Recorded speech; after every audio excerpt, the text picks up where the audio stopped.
ఆశ్రయించిన వాని ఇంట్లోకి వెళ్ళలేదు. మనం ఇప్పుడు ఏం చేయాలి? మనం దేవుణ్ణి ఆశ్రయించాలి. దేవుణ్ణి ఆశ్రయించడం మనం నేర్చుకోవాలి. ప్రభు మీద ఆధారపడడం నేర్చుకోవాలి. ఎప్పుడైతే దేవుణ్ణి ఆశ్రయిస్తూ ప్రభు మీద ఆధారపడతామో గొప్ప అద్భుతాలు మన జీవితాల్లో మనము చూస్తాం. ఏ మేలు మనకు కొదువులు, మనసుకు శాంతి, నెమ్మది కలిగి ఉంటాం. కాబట్టి దేవుళ్ళారా, నువ్వు ఏం చేస్తున్నావు దేవుడు చూస్తుంటాడు.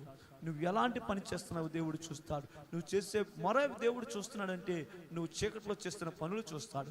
నీ హృదయంలో ఉన్న ఆలోచన దేవుడు తెలుస్తుంది. కాబట్టి దేవుళ్ళారా, అవన్నీ సరి చేసుకొని దేవుని యందు భయభక్తులు కలిగి కొత్త జీవితము ఈ 2025లో దేవుని ఆశ్రయిస్తూ పాపము జీవితము, లోక సంబంధమైన జీవితాన్ని విడిచిపెట్టి ప్రభు యొక్క సన్నిధిలో మనము జీవించాలని దేవుడు కోరుకుంటున్నాడు.